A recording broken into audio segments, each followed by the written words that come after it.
Hello friends, welcome on my YouTube channel educational empire. तो आज हम आपके लिए यूथ कंपटीशन बुक से जो है विलियम वर्ड्सवर्थ के क्वेश्चन एंड आंसर्स लेकर आए हैं, जो प्रीवियस ईयर्स में आपको पूछे गए थे।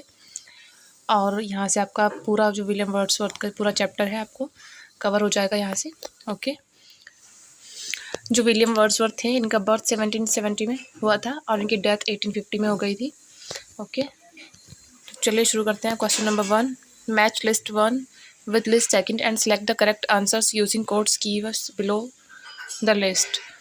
लिस्ट 1 और लिस्ट 2 दी गई है। यहाँ पे कुछ वर्क्स के नेम दिए गए हैं इनके यहाँ, और उनको आपको मैच करना है इनके पब्लिकेशन डेट से, कब लिखी गई थी वो। ठीक है, यहाँ पर देखिए ए जो है आपका 1798 में क्या आया था इनका, तो 1798 में इनका प्रीफेस टू लिरिकल बैलेट्स आया था आपका। ओके, ये तो बहुत मोस्ट फेमस इसका इनका वर्क है जो 1798 में आया था। तो आपका यहाँ पर जो ऑप्शन नंबर बी आपका सही होगा। ए में 4 यानी कि 1798 में preface to lyrical ballad, B में आपका थर्ड सही हो जाएगा यानी कि 1865 में functions of criticism at present time. और जो आपका सी ऑप्शन दिया है 1924, ये आपका 2 में होगा correct, the principle of literary criticism, and 1948 में आया था द ग्रेट ट्रेडिशन। और इस तरह से ये इसकी जो पूरी सीरीज़ है फॉलो होती है इससे। ठीक है, इसमें से एक ही वर्क जो preface to the lyrical ballads है ये इनका वर्ड्सवर्थ का है, बाकी इनके वर्क्स नहीं है, बस इनका सन याद रखना है आपको। यहाँ पर नोट दिया है लिरिकल बैलेट्स में कलेक्शंस ऑफ 23 पोएम्स। जो आपका लिरिकल बैलेट्स है ये 23 पोएम्स का कलेक्शन है।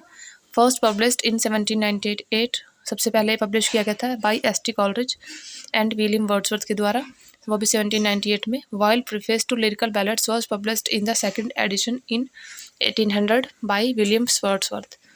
जबकि इसका जो सेकंड एडिशन आया था वो विलियम वर्ड्सवर्थ के द्वारा ही इसको पब्लिश किया गया 1800 में। ओके, फर्स्ट एडिशन 1798 में एस.टी. कॉलरिज और विलियम वर्ड्सवर्थ ने ज्वाइन करके इसको कराया था पब्लिश, और जो सेकंड एडिशन आया फिर 1800 में, ये ओनली विलियम वर्ड्सवर्थ ने कराया था। सेकंड क्वेश्चन देखिए, Wordsworth ode on intimations of immortality hold the view that. Wordsworth का जो odd on intimations of immortality है ये किसका व्यू होल्ड करता है, तो देखिए यहाँ पर क्वेश्चन नंबर 2 का जो राइट ऑप्शन होगा आपका सी है, soul lives in heaven before coming into the world. यानी कि ode and intimation of immortality ode में ये जो है मानते हैं कि जो साउल है हमारे जन्म से पहले स्वर्ग में रहती है। William Wordsworth ode on intimations of immortality holds the view that soul lives in heaven before coming into the world, कि हमारी जो साउल है यानी कि हमारी आत्मा है वो स्वर्ग में रहती है दुनिया में आने से पहले। The poem published in the collections, और जो पोएम हुई थी पब्लिश हुई थी collection poems in 2 volumes in 1807 में पोएम्स इन 2 वॉल्यूम्स में ये पब्लिश हुई। And expresses the thought of narrator, और जो नरेटर है इसकी पोएम के उसके विचार को व्यक्त करती है ये। As when he was child, जब वो बच्चे थे तो he saw the world shining with heavenly beauty and wonders, तो वो जो पूरी दुनिया थी वर्ल्ड था उसको शाइनिंग करते हुए देखते थे हेवनली ब्यूटी के साथ, यानी कि स्वर्गीय जो सुंदरता होती है उसके साथ। And wonders where the beauty has gone now he is an adult, कि अब वो जब वो बड़े हो गए हैं तो उनको आश्चर्य हो रहा है कि ये जो ब्यूटी थी वो कहाँ चली गई।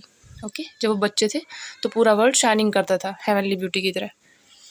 नेक्स्ट देखिए question number 3, let nature be your teacher occurs in which of the following poems. देखिए पूछा है कि ये जो कोटेशन है आपकी कौन सी पोएम से ली गई है आपकी, let nature be your teacher. तो जो क्वेश्चन नंबर 3 है आपका राइट ऑप्शन इसमें हो जाएगा। इसमें सारे ही ऑप्शन जो है रॉन्ग दिए हुए हैं, क्योंकि यहाँ पे कोई सा भी करेक्ट ऑप्शन नहीं है, क्योंकि ये जो आपकी कोटेशन है ये ली गई है आपके विलियम वर्ड्सवर्थ के पोएम द टेबल्स टर्न्ड से, और टेबल्स टर्न्ड इसमें कोई भी ऑप्शन नहीं दिया गया है।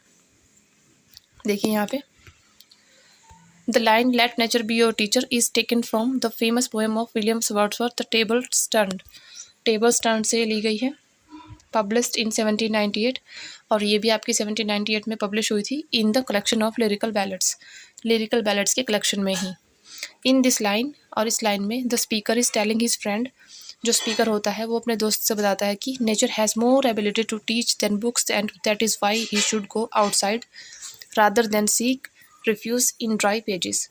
इसलिए जो स्पीकर है इसका पोएम का वो अपने दोस्त को बताता है कि नेचर में बहुत एबिलिटी है व्यक्ति को कुछ सिखाने की बुक्स की अपेक्षा, यानी कि बुक से ज़्यादा वो सिखा सकती है नेचर किसी व्यक्ति को। और यही कारण है कि वो बाहर जाता है, जो ड्राई पेजेस हैं बुक्स के उनसे, तो उनकी शरण में ना जाकर वो नेचर की गोद में जाना पसंद करता है।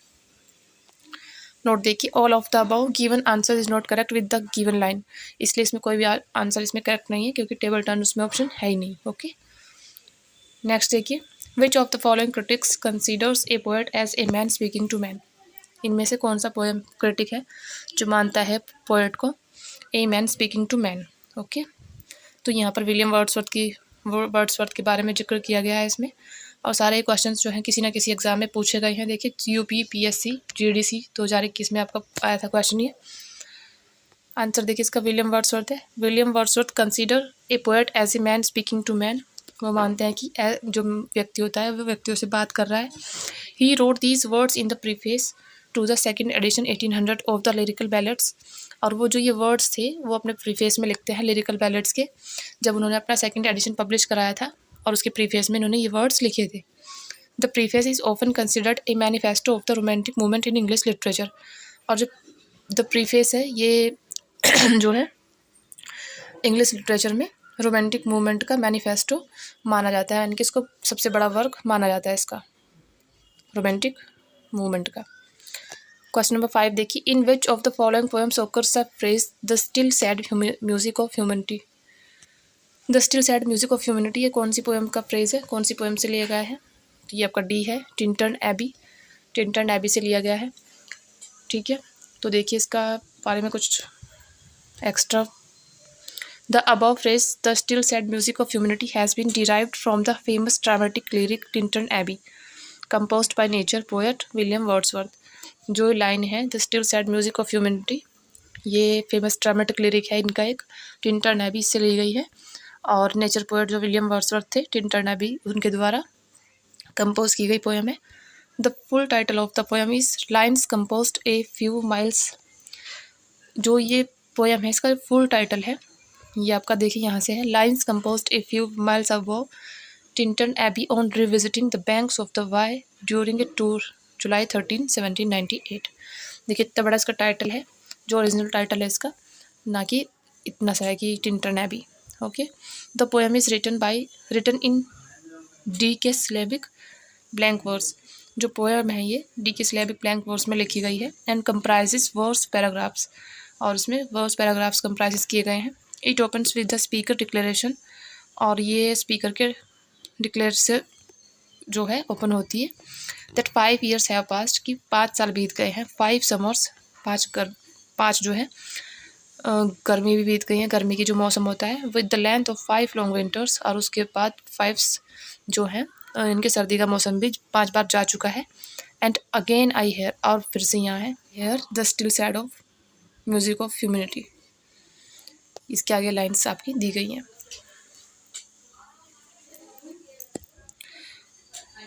क्वेश्चन नंबर 6 देखिए, who suggested the following theory about poetry.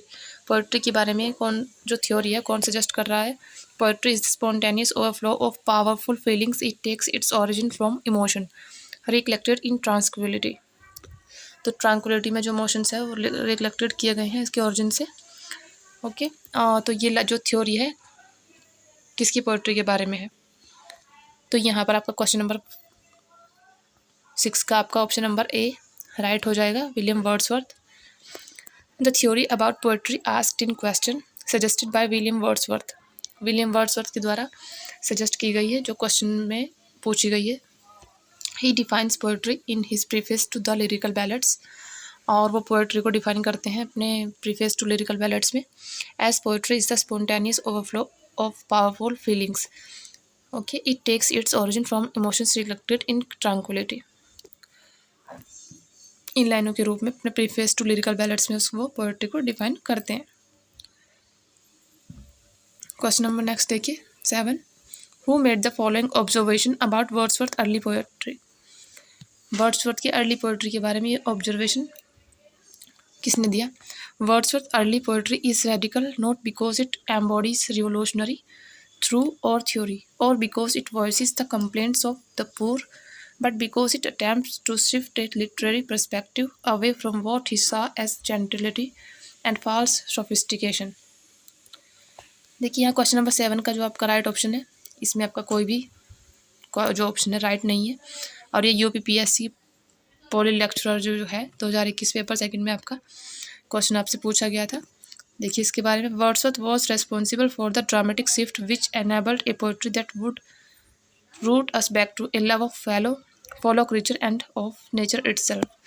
जो वर्ड्सवर्थ थे वो रेस्पॉन्सिबल थे ड्रामेटिक शिफ्ट के लिए, जो पोएट्री को एनेबल करती है, would root us back to, मतलब जो फॉलो क्रीचर्स थे उसके प्यार पर मतलब वापस लौटने के लिए उसको मजबूर करती है, एंड ऑफ नेचर इटसेल्फ, और नेचर को खुद भी। ए रेडिकल पोएट्री, जो रेडिकल पोएट्री होती है, नॉट पॉलिटिक्स और रिलीजन, ना वो राजनीति और ना ही धर्म, enable us to love the nature world, हमें जो है नेचुरल वर्ल्ड से प्यार करने की योग्य बनाती है। William Wordsworth stand behind that love says Brian bed, और विलियम वर्ड्सवर्थ जो है इसके पीछे खड़े थे, दैट लव सेज। देखिए क्वेश्चन नंबर 8 में जो है, supply the music modifier in the following construction of Wordsworth poetic diction. Wordsworth के पोएटिक डिक्शन में जो यहाँ पर मिसिंग मॉडिफायर है उसको आपको बताना है कौन सा है। There neither is nor can be any differences between the language of prose and metrical composition. तो ये जो यहाँ पर आपको फिल इन द ब्लैक्स दिख रहा है, इसमें आपको फिल करना है, क्या आएगा? तो देखिए ऑप्शन नंबर डी यहाँ पे एसेंशियल जो है इसमें आएगा। There neither is nor can be any essential difference between the language of prose and metrical composition. Okay.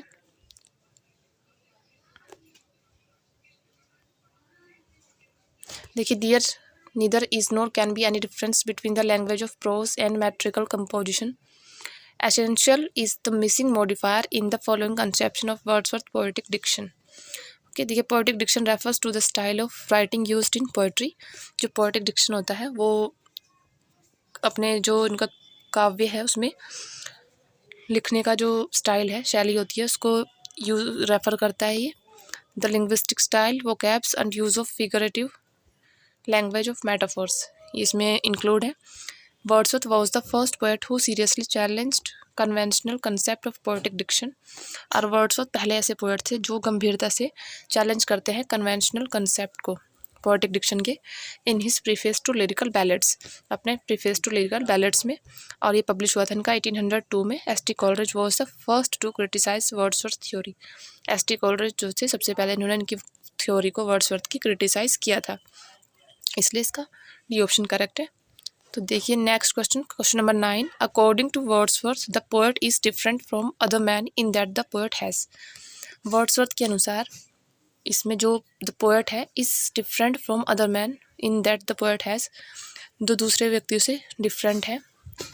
तो पोएट हैज़ इसमें क्योंकि मोर लिवली सेंसिबिलिटी, क्योंकि इसमें मोर लिवली सेंसिबिलिटी है, यानी कि according to William Wordsworth the poet is different from other man, वो दूसरे व्यक्तियों से इसलिए अलग होता है कि उसमें मोर लिवली सेंसिबिलिटी, यानी कि ज़्यादा जो है जीवन जीने की सेंसिबिलिटी उसमें होती है। विलियम वर्ड्सवर्थ, इनका बर्थ 7 अप्रैल 1770 में हुआ था एंड 23 अप्रैल 1850 में इनकी डेथ हो गई थी। ये एक इंग्लिश पोएट थे whose lyrical ballads 1798 written with S T. Coleridge, जिनका लिरिकल बैलेड्स एस.टी. कॉलरिज के साथ इन्होंने लिखा था। ये help to launch the English romantic movement, और इन्होंने हेल्प की इसमें रोमांटिक मूवमेंट, इंग्लिश में जो रोमांटिक मूवमेंट आया था इसको लॉन्च करने में हेल्प किया इनके लिरिकल बैलेड्स की वजह से। The poet laureate of England from 1843 से 1850, 1843 से 1850 तक ये इंग्लैंड के पोएट लॉरिएट रहे। The magnum opus is generally considered to be the prelude और growth of a poet's mind, is an autobiographical poem in blank verse beginning in 1798 and published 3 months after Wordsworth's death in 1850। देखिए यहाँ पर आपका जो prelude work है इसको Magnus opus माना जाता है इसको इनका, और जो इन्होंने इसको जो इनका लाइफ टाइम पीरियड था उसमें इन्होंने इसको नाम कोई भी नहीं दिया था, बस इन्होंने इसे बोला था growth of a poet's mind. Okay, और ये इनको कोई नाम नहीं दे पाए थे। जो दो प्रिल्यूड है ये इनकी वाइफ मैरी ने इसको दिया था, और ये इनकी ऑटोबायोग्राफिकल पोएम थी जो ब्लैंक वर्स में लिखी गई है।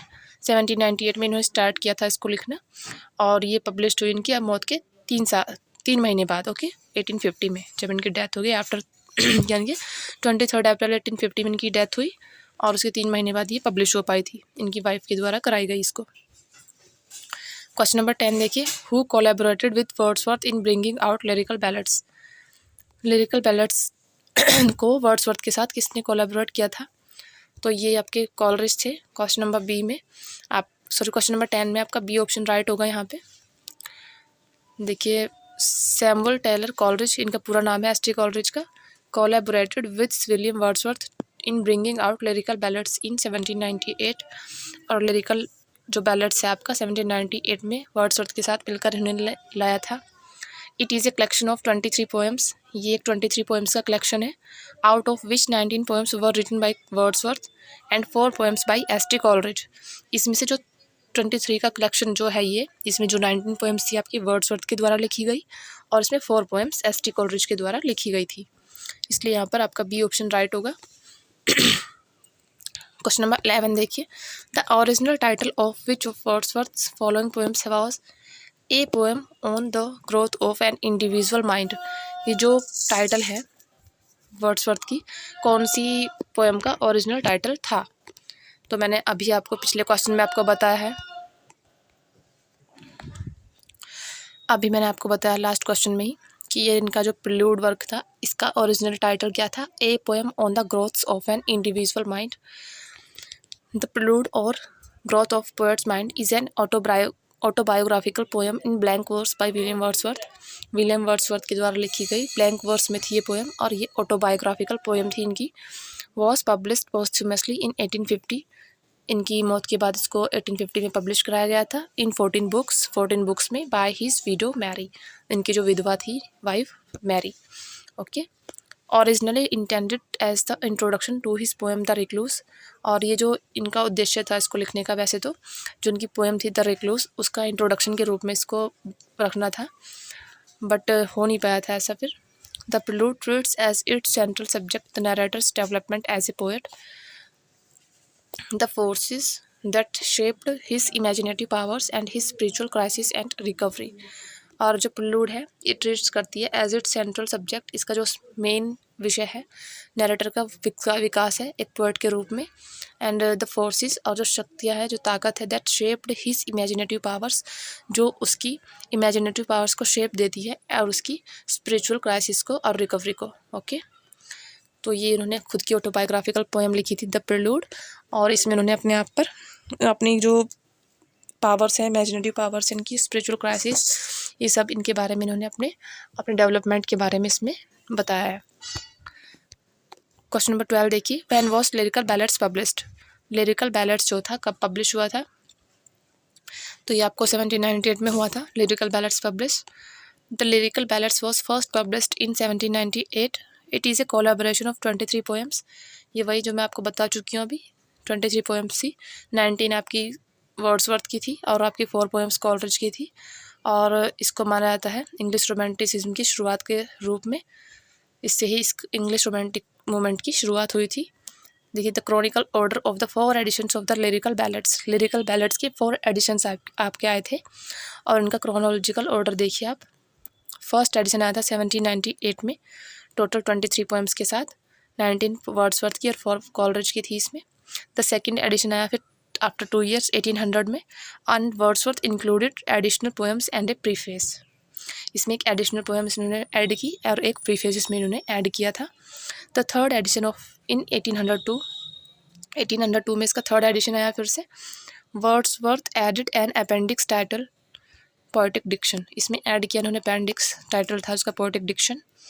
और fourth and last edition in 1805 में इसका फोर्थ और लास्ट एडिशन आया था, बट यहाँ पर पूर्ण होने के बाद भी इसको ये जो थे पब्लिश करा नहीं पाए थे अपनी लाइफ टाइम के दौरान। ओके, तो फ्रेंड्स यहाँ आपके जो सारे क्वेश्चंस हैं बहुत इंपॉर्टेंट होने वाले हैं आपके एग्ज़ाम के पॉइंट ऑफ व्यू से। यहाँ पर आपका वर्ड्सवर्थ जो है, आपको मुझे नहीं लगता इस पूरे जो सेशन है आपका ये, इसको देखने के बाद वर्ड्सवर्थ से आपका कोई भी क्वेश्चन बचने वाला है, क्योंकि आपके जो प्रीवियस ईयर्स जिसमें किसी भी एग्ज़ाम में आज तक जो भी क्वेश्चंस आए हैं सारे इसमें कवर किए गए हैं आपके, जो भी क्वेश्चन बन सकते हैं वर्ड्सवर्थ से। ओके, तो फ्रेंड्स वीडियो को लाइक ज़रूर करें, और जो लोग चैनल पर नए हैं वो प्लीज़ चैनल को सब्सक्राइब ज़रूर करें और बेल आइकन को प्रेस करें। क्वेश्चन नंबर 13 देखिए, for Wordsworth imagination is like, Wordsworth की इमेजिनेशन जो है वो किसकी तरह है, तो ये है आपका B, noble living and the noble deed, इसमें ये राइट होगा। For Wordsworth imagination is like noble living and for the noble deed, Wordsworth associates imagination with the creative power और द पोएटिक प्रिंसिपल। वर्ड्सवर्थ जो है अपनी जो imagination है उसको एसोसिएट करते हैं विद द क्रिएटिव पावर, अपनी जो क्रिएटिव पावर्स थी उनकी, यानी कि रचनात्मक शक्तियाँ जो थी, और या फिर पोएटिक प्रिंसिपल यानी कि उनके काव्यात्मक सिद्धांत उनके साथ एसोसिएट करते हैं उसको। He selects incidents from humble and rustic life, और वो सिलेक्ट करते हैं इंसिडेंट्स यानी कि सारे के सारे incidents humble and rustic life, अपनी जो विनम्र और जो रस्टिक लाइफ थी उससे, for the theme of his poetry, अपनी पोएट्री की थीम को। He throws over them a coloring of imagination to make them appear in an unusual light, और वो उस पर जो है लाइट डालते हैं, अनयूजुअल लाइट, एक उस पर प्रकाश डालते हैं, मतलब उनको अपीयर करने के लिए, उनको इमेजिनेशन के कलर में। इमेजिनेशन इज़ दस ए ट्रांसफॉर्मिंग पावर, और जो इमेजिनेशन है इस तरह से एक ट्रांसफॉर्मिंग पावर के रूप में इसमें दिखाया गया है। It has the ability to change the usual and the ordinary in an unusual and uncommon way, और जो एबिलिटी होती है चेंज करने की, जो चल रहा होता है उसको चेंज करने की एबिलिटी इसमें है, और ordinary in an unusual and uncommon way, और जो साधारण चीज़ें होती है उनको अनयूजुअल और अनकॉमन वे से प्रेजेंट करने के लिए। Poetry is a modified image of man and nature, poetry जो है एक मॉडिफाइड इमेज है व्यक्ति और प्रकृति की। नेक्स्ट देखिए आपका question number 14, arrange the following terms in their chronological sequence of appearance. इनमें से जो वर्क्स दिए हैं आपको क्रॉनिकल ऑर्डर में इनको लगाना है, यानी कि कौन सा पहले आया था कौन सा बाद में। तो देखिए यहाँ पर आपका ऑप्शन नंबर सी राइट है, इसमें DACB। सबसे पहले आपका इगोटिस्टिकल सबलाइम आया, फिर उसके बाद dissociation of sensibility, after that theatre of cruelty, and last one है अनरियलेबल नरेटर। ओके, देखिए NTA UGC नेट JRF में आपका क्वेश्चन आया हुआ है। और इगोटिस्टिकल सबलाइम जो है आपका is the first used by Keats in letter to Richards Woodhouse. जो इगोटिस्टिकल सबलाइम है ये सबसे पहले कीट्स के द्वारा यूज़ किया गया था अपने एक लेटर में, जो उन्होंने रिचर्ड्स वुडहाउस को लिखा था 27 अक्टूबर 1818 में।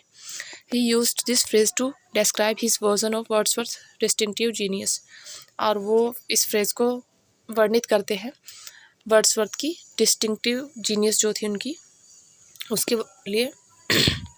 नेक्स्ट देखिए, dissociation of sensibility phrase is used by TS Eliot, ये TS इलियट के द्वारा यूज़ किया गया था in the essay the metaphysical poets 1921।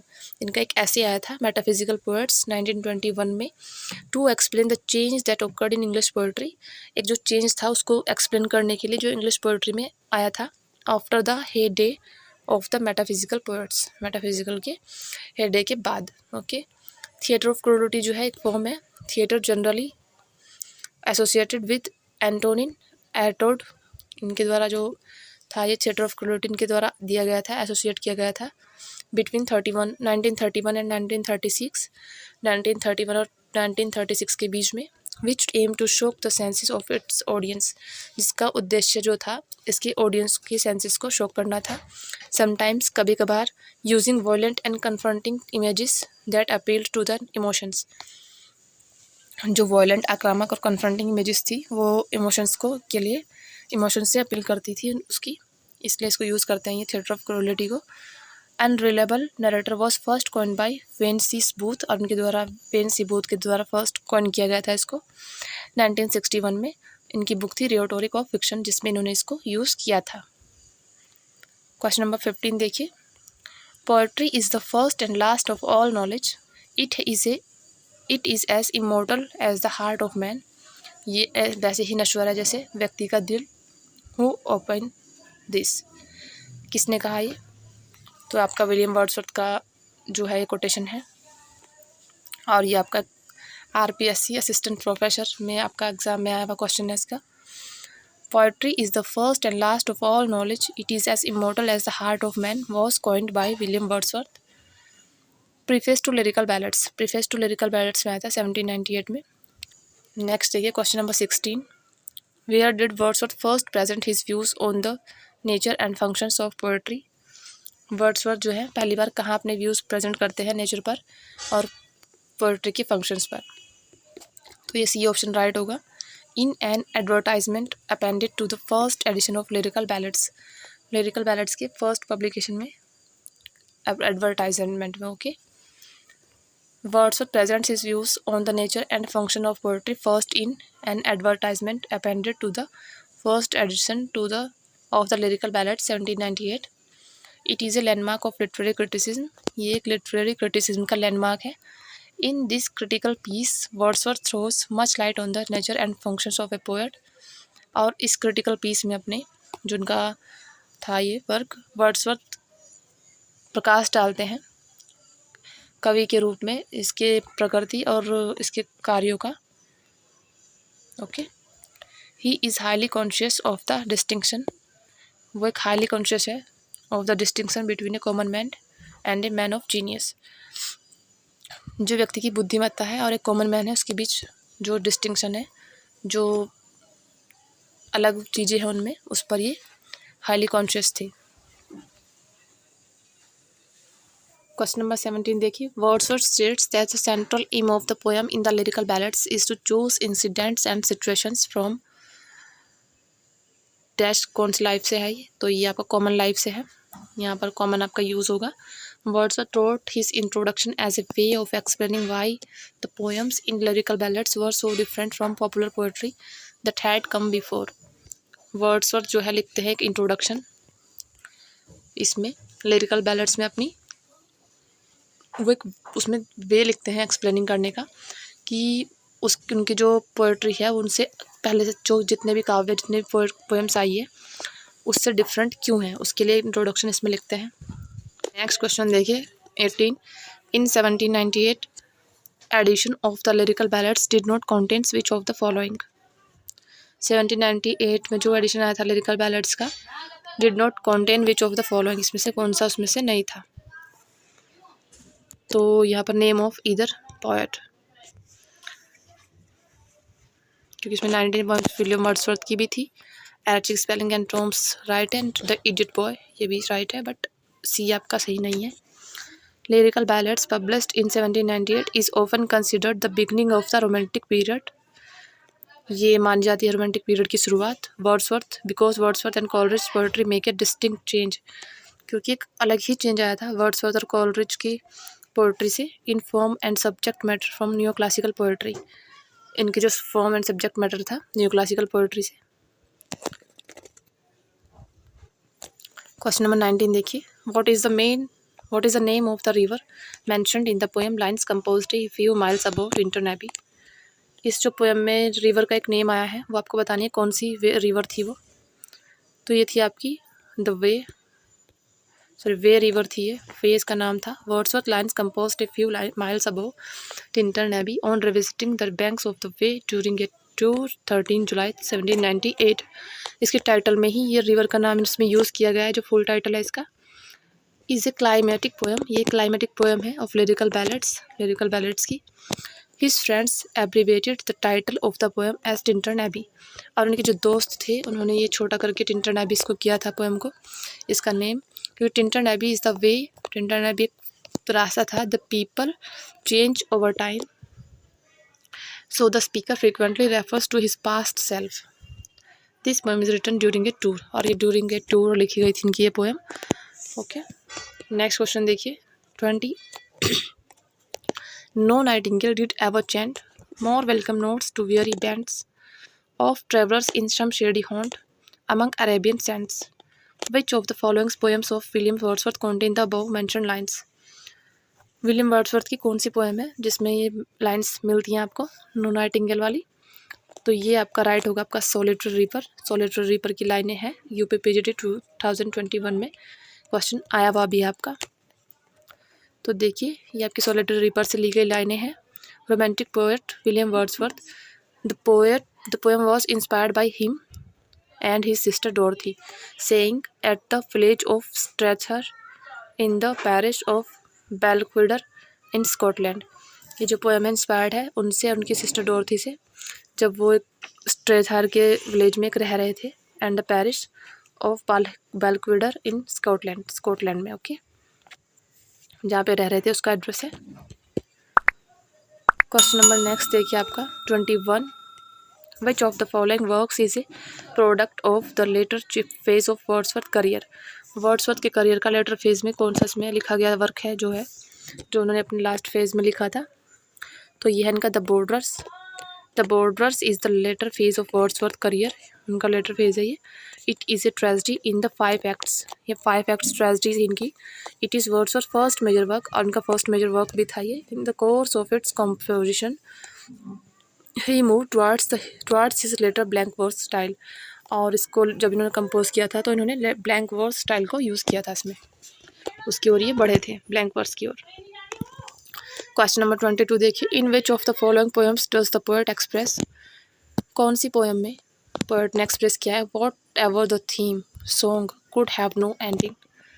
तो ये भी आपका देखिए यूपी पीजीटी 2021 का क्वेश्चन है आपका, और यहाँ पे भी इसका राइट आंसर सॉलिटरी रीपर ही होगा। ये भी सॉलिटरी रीपर की लाइनें हैं। This stanza has been taken from the poem the solitary reaper. It is a lyrical poem by English romantic poet William Wordsworth and one of his best known works. ये उनका एक best known work है और उनके Wordsworth के द्वारा लिखी गई ये एक पोएम है, लिरिकल पोएम। क्वेश्चन नंबर 23 देखिए, in which of the following poems do we get the reference of Proteus and old Triton. जो दो आपकी ये प्रोटिस एंड ओल्ड ट्रिटोन है, इसमें कौन सी पोएम में आपको देखने को मिलते हैं ये। तो ये आपकी that world is too much with अस, उसमें आपको मिलते हैं। इससे पहले मैंने आपको वर्ड्सवर्थ के वर्क्स के बारे में एक वीडियो बनाई थी मैंने, जिससे मैंने उनके पूरे वर्ड्सवर्थ के जो वर्क्स हैं उन पर शॉर्ट समरी उनको दी थी। तो मैंने उसमें भी आपको बताया था कि उसमें प्रोटिस एंड ओल्ड ट्राइटन के बारे में। तो जिन्होंने वीडियो नहीं देखी है, लिंक डिस्क्रिप्शन में नीचे दिया गया है, आप वहाँ से जाकर देख सकते हो। इनके पूरे जो इम्पोर्टेंट पोएम्स हैं उनकी मैंने शॉर्ट समरी कराई है आपको हिंदी में, ईजिली समझ आ जाएगी आपको। देखिए, in the poem the world is too much with us is a sonnet by William Wordsworth. ये विलियम वर्ड्सवर्थ का एक सोनेट है। Proteus and old Triton are both ancient Greek gods. ये एक एनिसेंट ग्रीक गॉड्स से दोनों ही associated with the sea, यानी कि समुद्र के देवता थे ये। The Greek god of the sea Poseidon, और जो ग्रीक गॉड थे sea Poseidon, but Proteus is a prophet of the sea and Triton is son. जो प्रोटियस थे वो सी के प्रोफेट थे और ट्राइटन इसके बेटे थे। क्वेश्चन नंबर 24 देखिए, Wordsworth's first poem an evening walk shows the influence of poets Rosette, Rousseau and Delille on him. ये जो थे आपके सारे फ्रेंच पोएट्स थे। Wordsworth's first poem an evening walk shows the influence of the French poets. इसमें French poets का प्रभाव देखने को मिलता है। जो रोसेट थे आपके, राउसर थे and Delille on him. It was first published in 1793 में पब्लिश हुई थी ये पोएम।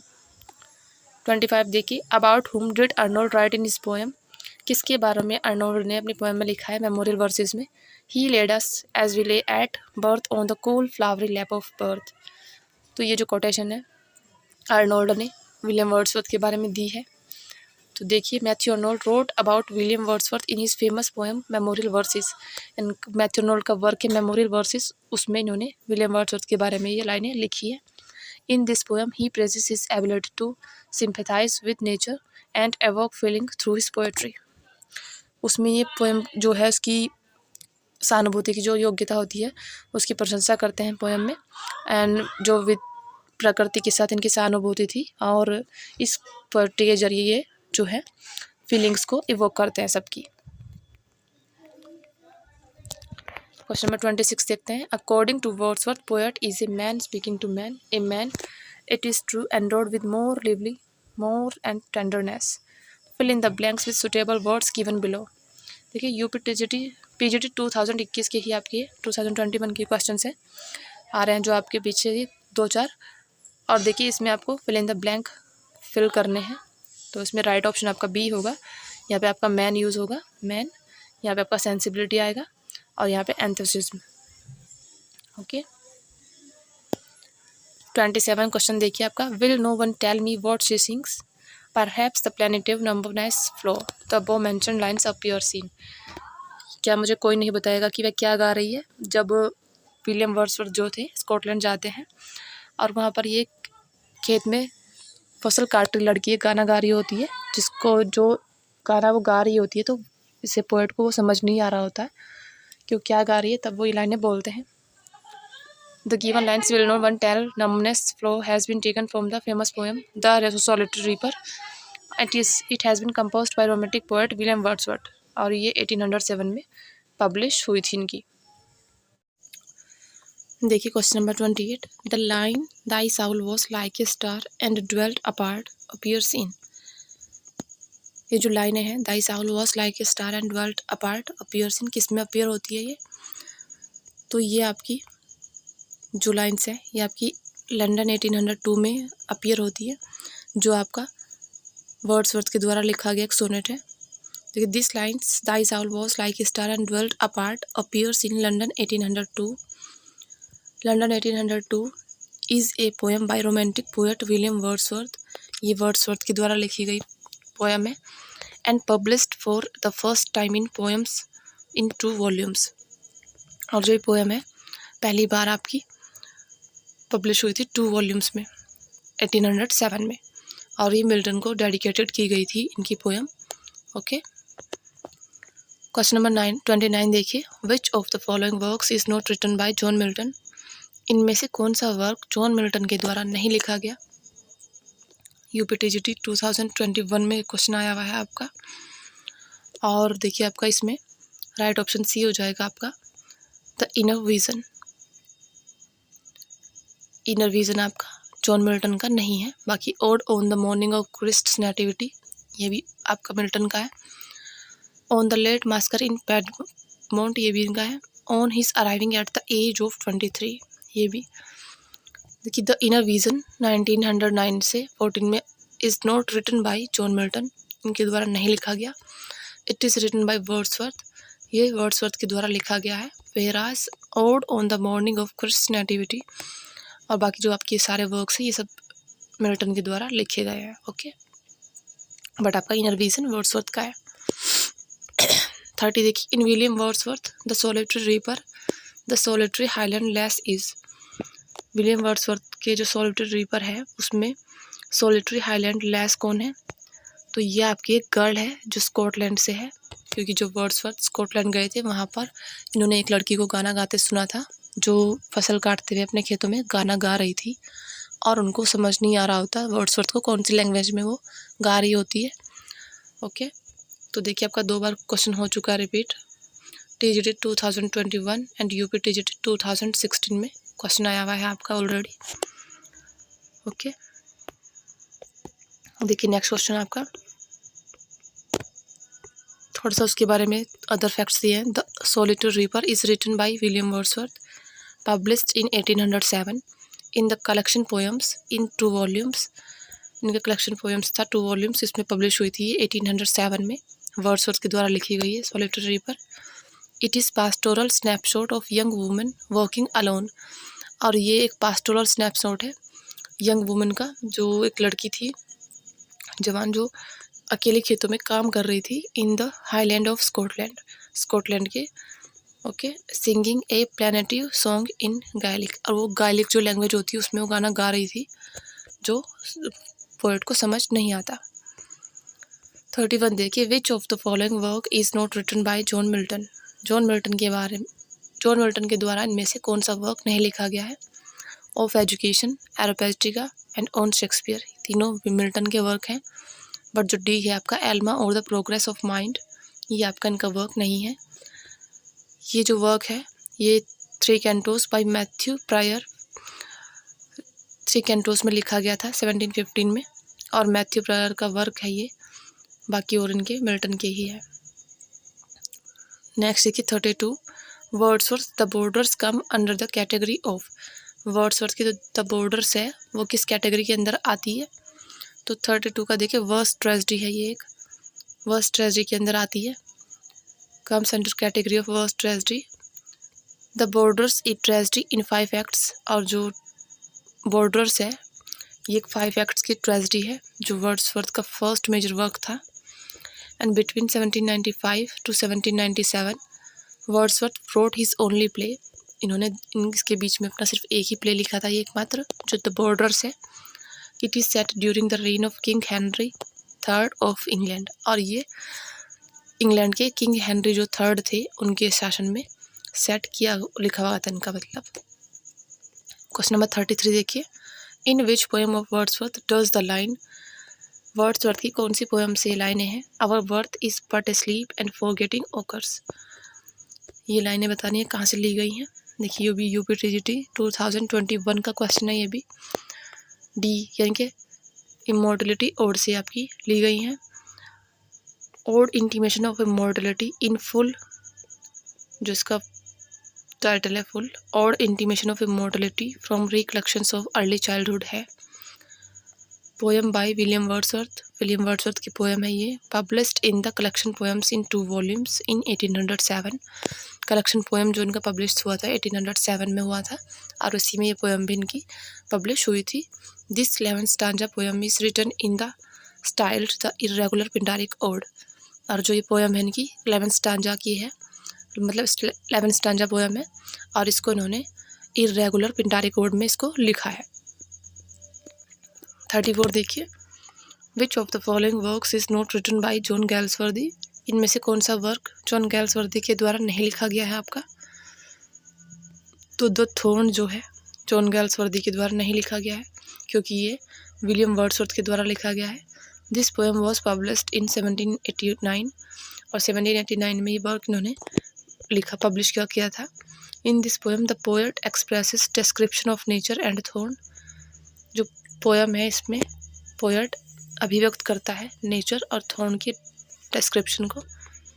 मॉसी हिल, स्मॉल मडी पॉन्ड, मॉसी हिल को और जो स्मॉल मडी पॉन्ड होते हैं तालाब, उनको, उनका डिस्क्रिप्शन इसमें दिया है, उनका वर्णन किया है इसमें। बाकी आपके swan song, Saint's progress, flowering wilderness, ये आपके जॉन गैल्सवर्दी के वर्क है सारे। 35 देखिए, which of the following poems is not written by John Galsworthy. John Galsworthy के द्वारा इसमें से कौन सी पोएम नहीं लिखी गई है। ये भी आपका यूपीटीजीटी 2021 का क्वेश्चन है।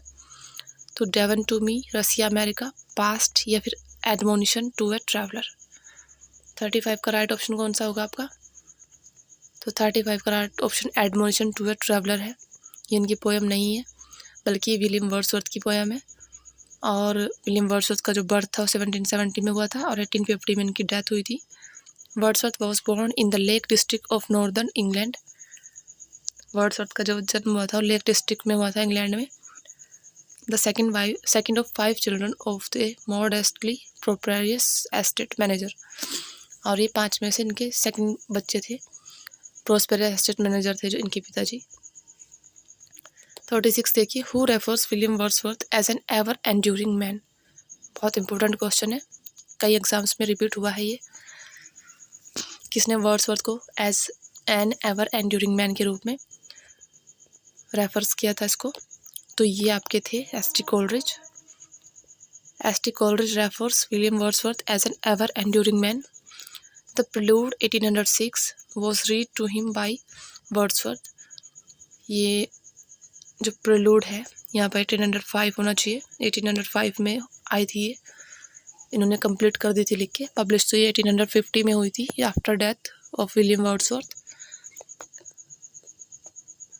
जो प्रिलूड थी वो वर्ड्सवर्थ के द्वारा उनके मतलब उनको पढ़ी एस.टी. कोलरिज ने। जब इसको पढ़ा तो ST. Coleridge praises him, ST. Coleridge ने उनकी प्रशंसा की, एंड इस पोएटिक एबिलिटी, और उसकी पोएटिक एबिलिटी की भी। यानी कि प्रिलूड को पढ़ने के बाद उन्होंने उनको ये रिमार्क दिया था, एवर एंड्यूरिंग मैन। 37 देखिए, thou hadst a voice whose sound was like the sea, pure as the naked heavens, majestic free, the above lines are written for. ये ऊपर लाइन जो दी गई हैं आपकी किसके बारे में लिखी गई हैं, किसके लिए लिखी गई है मतलब। तो ये आपकी जॉन मिल्टन के बारे में लिखी गई लाइनें हैं। The above lines are written for John Milton. These lines thou hadst, जो ऊपर लाइनें दी गई हैं वही, are an extract from to Milton's और London in 1802 by William Wordsworth.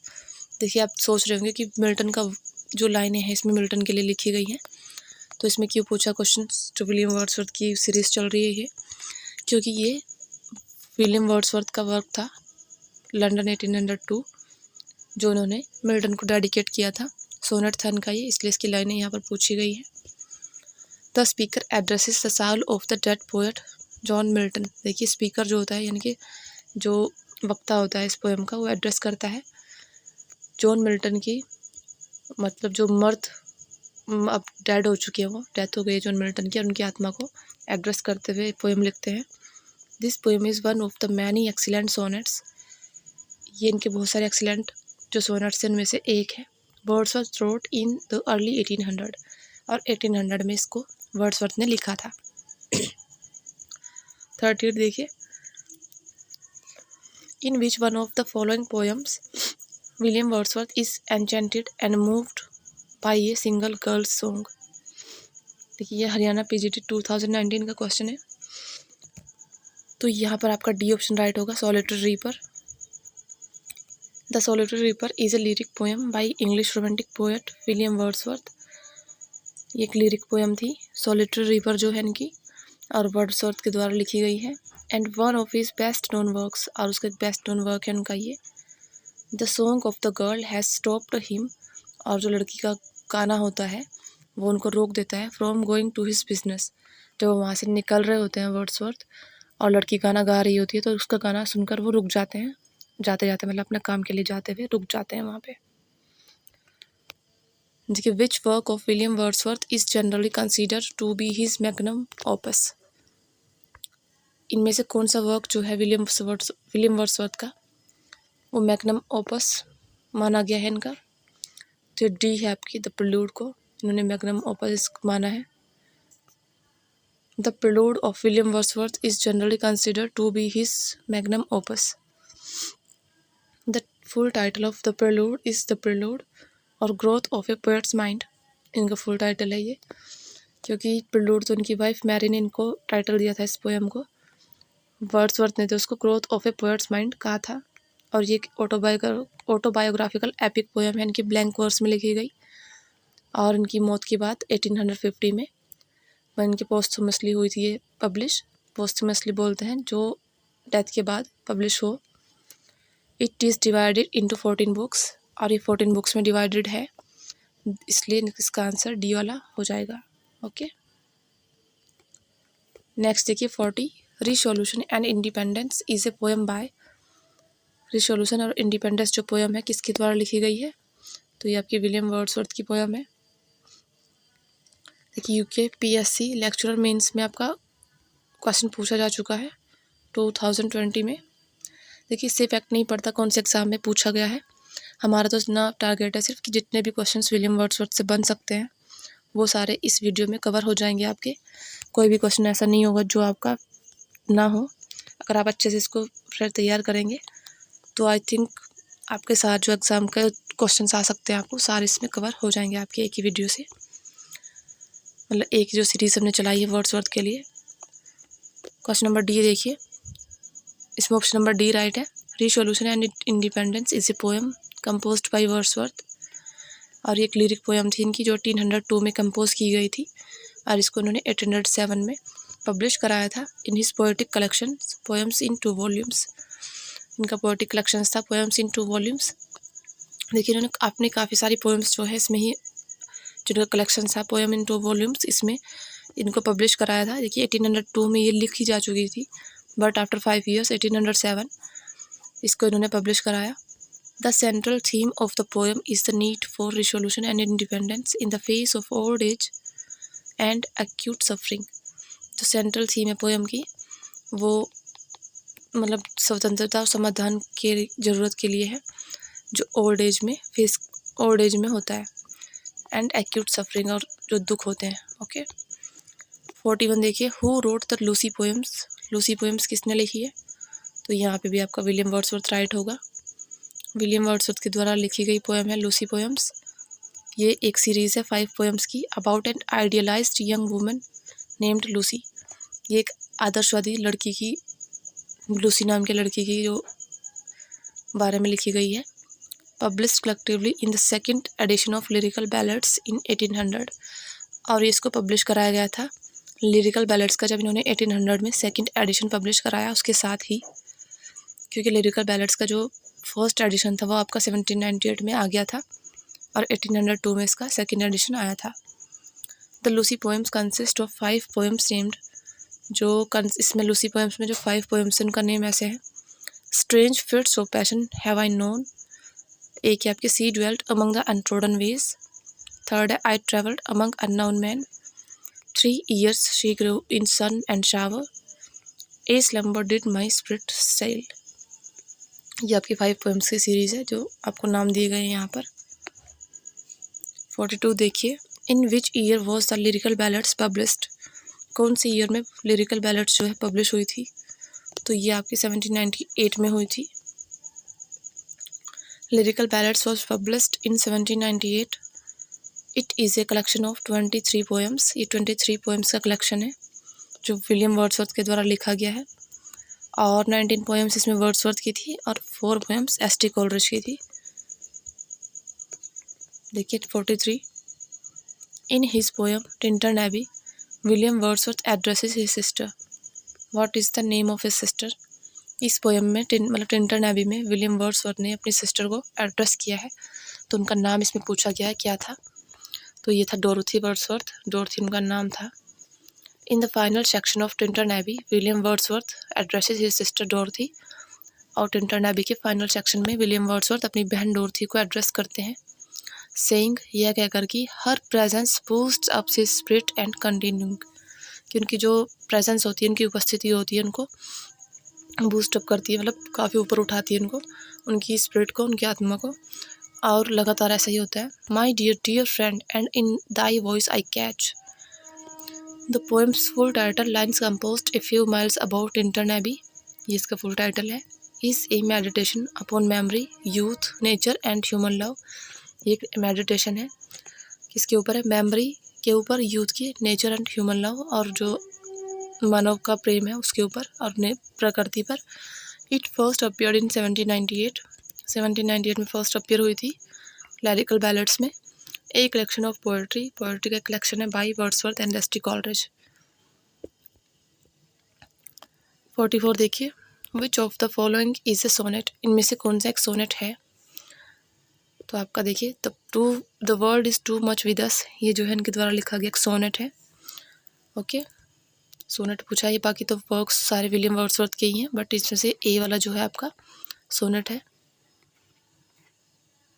The world is too much with us is a sonnet by William Wordsworth. Like most Italian sonnets it has 14 lines, और बाकी जो Italian sonnets हैं उनकी तरह ही इसमें भी 14 lines हैं, and is written in iambic pentameter, और ये आयम्बिक पेंटामीटर में लिखा हुआ है।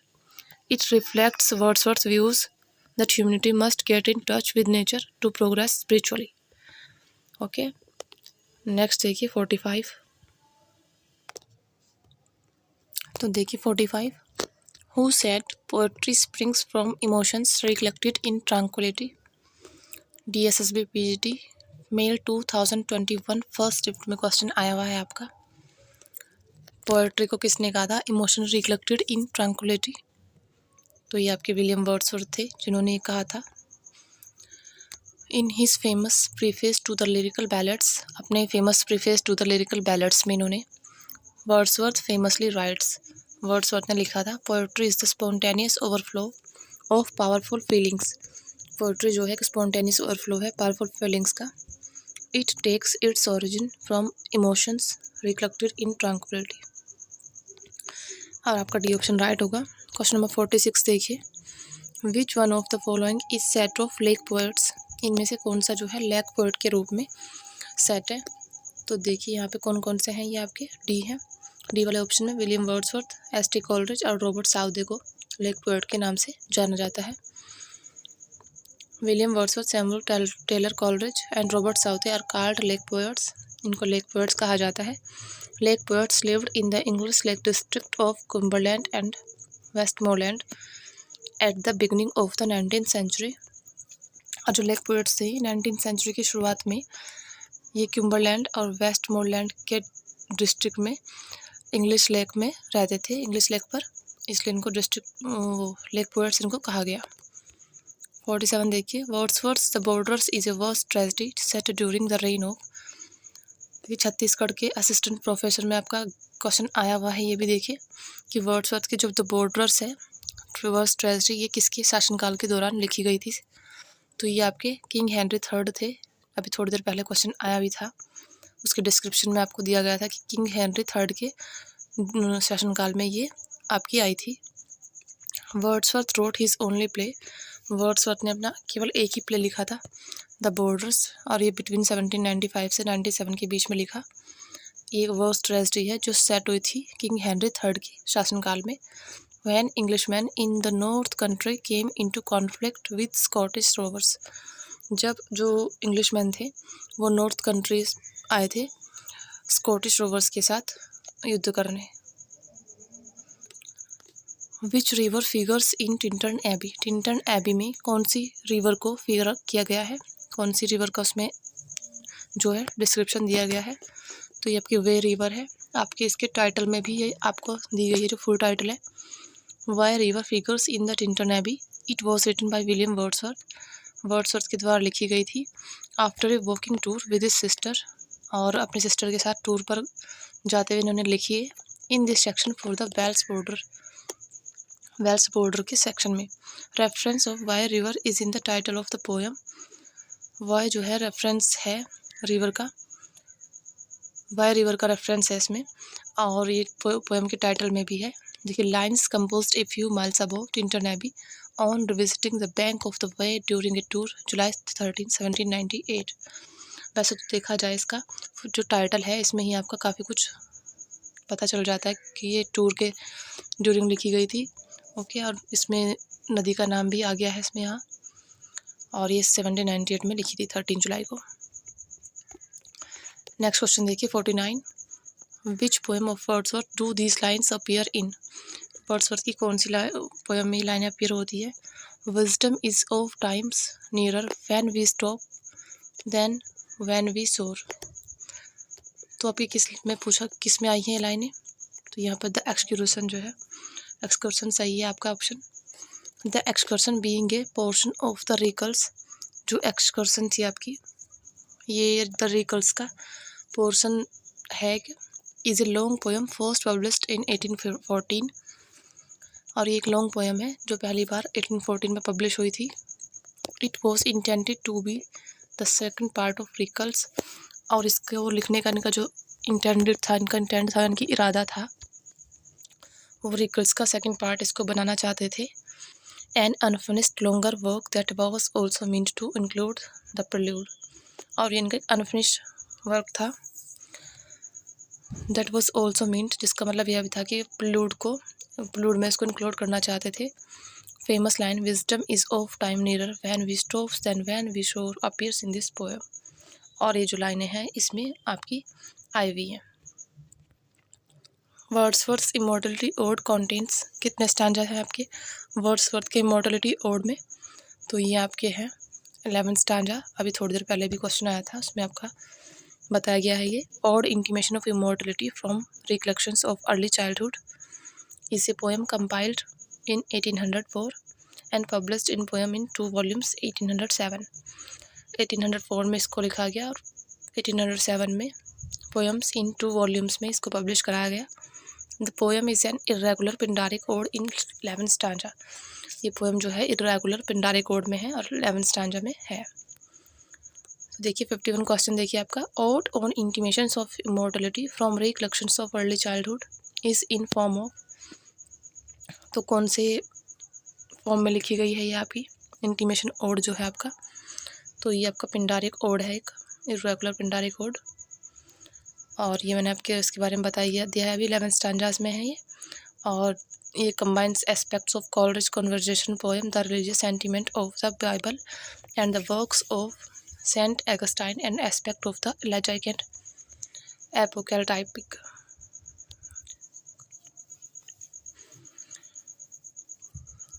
नेक्स्ट क्वेश्चन देखिए 52। Which of the following is called the Magna Carta of romanticism. Romanticism का मैग्ना कार्टा इसमें से किसको कहा गया, तो ये आपका लिरिकल बैलेट्स था, इसको आपका रोमांटिसिज्म का मैग्ना कार्टा भी कहा जाता है। Lyrical ballads is called the Magna Carta of romanticism. Romanticism का मैग्ना कार्टा इसको कहा जाता है। With a few other poems is a collection of poems bye William Wordsworth and S T Coleridge, first published in 1798। और इसमें कुछ poems Coleridge की और कुछ वर्ड्सवर्थ की जो 1798 में पब्लिश हुई थी। What is the title of the Wordsworth autobiographical poem relating to his childhood? Wordsworth की ऑटोबायोग्राफिकल पोएम का क्या टाइटल है जो उनके चाइल्डहुड से रिलेटेड है? तो देखिए MP असिस्टेंट प्रोफेसर 2017 में आया क्वेश्चन है ये। तो आपका जो ऑड इंटीमेशन इमॉर्टलिटी है ये इनकी चाइल्डहुड से रिलेटेड पोएम है। Okay, intimation of immortality ode the title of Wordsworth autobiographical poem relation to his childhood. Okay, 54 देखिए, which one of the following works of Wordsworth is known for his theory of poetic diction. इनमें से कौन सा work है Wordsworth का जो उसके poetic diction के लिए जाना जाता है? तो ये आपका प्रीफेस टू लिरिकल बैलेट्स है जो 1798 में आया था। ये इनकी पोएटिक डिक्शन के लिए जाना जाता है। और ये poetic diction is the term, poetic diction एक टर्म है जो यूज्ड किया जाता है refer to linguistic style, linguistic style को रेफर करने के लिए, द वोकेबुलरी का and the metaphors used in the writing of poetry, poetry को लिखने में जो मेटाफॉर यूज होता है उसको। नेक्स्ट देखिए 55, which one of the following poems was not written by Wordsworth. इनमें से कौन सी पोएम जो है वर्ड्सवर्थ के द्वारा नहीं लिखी गई है? तो आपकी लव फिलॉसफी जो है वर्ड्सवर्थ के द्वारा नहीं लिखी गई है, बल्कि ये PB शैली की पोएम है जो उन्होंने 1819 में पब्लिश कराई थी, ले हंटर के द्वारा पब्लिश कराई गई थी। और ये पोएम PB शैली की है बट ले हंटर ने इसको पब्लिश कराया था। बाकी आपकी डैफोडिल्स, द सोलिटरी रीपर और टिंटन एबी आपको वर्ड्सवर्थ की है। 56 देखिए, Wordsworth published lyrical ballads in collaboration with. Wordsworth ने लिरिकल बैलेट को पब्लिश किया था किसके कोलैबोरेशन में? तो ये आपके ST कॉलरिज थे। इतनी बार अभी तो क्वेश्चन रिपीट हो चुका है कि आपको भी रट गया होगा। Lyrical ballads collection of poems first published in 1798 by ST Coleridge and William Wordsworth, the appearance of which is often designated by scholars as a signal of the beginning of English Romanticism। और यहाँ से English romanticism की शुरुआत के रूप में इसको माना जाता है। ओके, 57 देखिए, pantheism is best associated with which of the following poets. Pantheism किसके साथ बेस्ट एसोसिएटेड किया गया है? निम्नलिखित में से कौन से पोएट के साथ? तो ये आपके वर्ड्सवर्थ थे जिनके उसमें पैंथिज्म को एसोसिएट किया गया था। Pantheism refers the belief that God exists in all natural things, is best associated with William Wordsworth, who is called the worshipper of nature। Pantheism जो है रिफ़र किया जाता है believe that God exist in all natural things, कि जो God है वो सारी प्राकृतिक चीज़ों में एग्जिस्ट करते हैं, इनकी उनका अस्तित्व है उनमें। Is best associated with William Wordsworth, और ये विलियम वर्ड्सवर्थ से बेस्ट एसोसिएटेड है, जिनको वर्शिपर ऑफ नेचर भी कहा जाता है। ये बहुत इंपॉर्टेंट है कि वर्शिपर ऑफ नेचर किनको कहा जाता है, तो विलियम वर्ड्सवर्थ है जिनको वर्शिपर ऑफ नेचर कहा गया है। क्वेश्चन नंबर 58 देखिए, one of the following is not a theme related to romantic imagination as embodied in Tintern Abbey. इनमें से कौन सी थीम जो है रोमांटिक इमेजिनेशन से रिलेटेड नहीं है? As embodied in Tintern Abbey, जो टिंटन एबी में एम्बॉडीड है। तो यहाँ पर आपका बी ऑप्शन राइट हो जाएगा। The alchemy of the mind is bound by the transformation of worldly perceptions into new poetic forms। Okay, ये आपका राइट होगा इसमें। और ये जो लाइन्स है ये few miles above Tintern Abbey से ली गई है। क्वेश्चन नंबर 59 देखिए, identity the poet and the poem. Poet and poem को पहचानना है यहाँ पर। देखिए, our birth is but a sleep and a forgetting, the soul that rises with us our life star hath had elsewhere its setting। तो यहाँ पर कौन सी पोएम से लिए गई लाइनें हैं? ये वर्ड्सवर्थ की पोएम है, odd on intimations of immortality, इससे ये ली गई है लाइनें। ओके, और कई बार आपके एग्जाम में, बहुत सारे एग्जाम्स में जो है रिपीट हो चुकी है ये। The lines our birth is but a sleep and a forgetting, the soul The traces with us, our life star had elsewhere. Its setting appears in odd on intimations of immortality from recollection of early childhood. इस लाइनें ली गई हैं ये आपकी। इसी poem है William Wordsworth के द्वारा लिखी गई और कंप्लीट किया था इसको 1804 में और फिर 2 वॉल्यूम्स में इसको 1807 में पब्लिश कराया गया था। आज का हमारा इस वीडियो का लास्ट क्वेश्चन है question number 16। In the option below which one does not delineate the show special feature of ode on intimation of immortality. तो आपका 60 का जो राइट ऑप्शन होगा यहाँ पे ये डी होगा। Wordsworth seems to have decided that he subject was so important. वो यहाँ पर ये डिसाइड करते हुए दिखते हैं कि उनका सब्जेक्ट जो है ज़्यादा वाज सो इम्पोर्टेंट, बहुत इम्पोर्टेंट है, that it must be treated as usual manner and for it he adopted a classical style. कि इसको एक यूजुअल मैनर के रूप में ट्रीट किया जाना चाहिए और इसके लिए ही अडोप्ट है क्लासिकल स्टाइल, उसको क्लासिकल स्टाइल को अडोप्ट करते हैं इसके लिए। ओके, तो फ्रेंड्स आज के लिए बस इतना ही। क्वेश्चन नंबर 60 तक आपके कंप्लीट हो चुके हैं इस वीडियो में। नेक्स्ट वीडियो में हम आपके बाकी क्वेश्चंस लेकर आएंगे। हम इसको कुछ पार्ट्स में डिवाइड करके आपको इस वीडियो को जो ये सीरीज़ है आपकी वर्ड्सवर्थ की इसको कंप्लीट कराएंगे। तो फ्रेंड्स जो लोग चैनल पर नए हैं वो प्लीज़ नेक्स्ट पार्ट देखने के लिए हमारे चैनल को सब्सक्राइब करें और बेल आइकन को प्रेस कर लें ताकि वीडियोज़ की नोटिफिकेशंस आपको मिलते रहें। मिलते हैं नेक्स्ट वीडियो में।